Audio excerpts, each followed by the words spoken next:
Funding కోసం BJP సర్కార్ private కంపెనీలను ఉపయోగించుకుంటోందని విమర్శించారు కాంగ్రెస్ ఎంపీ జైరాం రమేష్. నిధుల కోసం బీజేపీ 4 మార్గాలను అనుసరిస్తోందన్న జైరాం రమేష్ తొలుత కాంట్రాక్ట్ పొందండి ఆపై లంచం ఇవ్వండి అన్న రీతిలో వ్యవహరిస్తోందని ఆరోపించారు. ఈడీ, సీబీఐ లాంటి కేంద్ర దర్యాప్తు సంస్థల నుంచి తప్పించుకునేందుకే పలు కంపెనీలు ఎలక్టోరల్ బాండ్లను కొనుగోలు చేస్తున్నాయన్నారు జైరాం రమేష్. सुप्रीम कोर्ट से ये कहा कि हमें 30 जून तक समय चाहिए.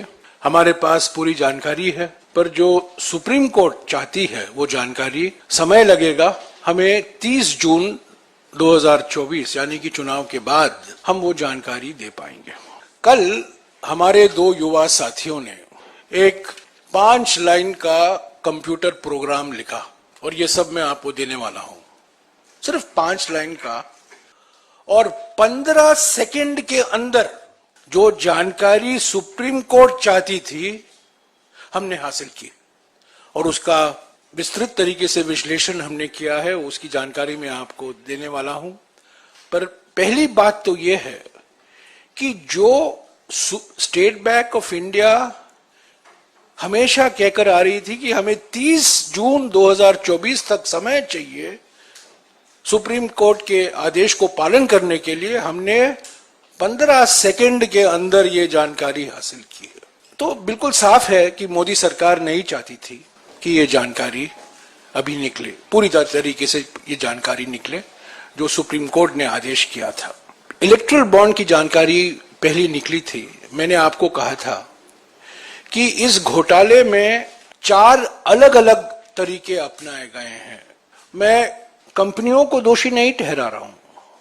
कांग्रेस पार्टी निजी कंपनियों के खिलाफ नहीं है. कांग्रेस पार्टी ये मानती है कि जीडीपी विकास दर बढ़ाने के लिए निजी निवेश अनिवार्य है. निजी निवेश के बिना जीडीपी विकास दर नहीं बढ़ सकता. और जब हमारा घोषणा पत्र आएगा कुछ ही दिनों में, आप देखेंगे विस्तार से हमने इस पर चर्चा की है और हमने ये भी कहा है कि किस तरीके से निजी निवेश को हम बढ़ाएंगे. तो निजी निवेश के खिलाफ नहीं है, हम निजी निवेश के पक्ष में हैं. प्राइवेट इन्वेस्टमेंट के बिना आर्थिक विकास होना असंभव है. और जो प्राइवेट इन्वेस्टमेंट, जो निजी निवेश 2004 और 2014 के बीच में था, जीडीपी का 32% निजी निवेश हुआ करता था, वो पिछले 10 सालों में घटकर 28% हुआ है. तो निजी निवेश को प्रोत्साहन देना बहुत जरूरी है, पर यह निजी निवेश नहीं है. निजी कंपनियों का इस्तेमाल किया गया है बीजेपी सरकार के द्वारा. तो हमारा निशाना कोई प्राइवेट कंपनी नहीं है, हमारा निशाना सीधा बीजेपी सरकार है. सीधा प्रधानमंत्री हैं, गृह मंत्री हैं, जिन्होंने ये इलेक्ट्रल बॉन्ड को सोचा, अंतिम रूप दिया और इसकी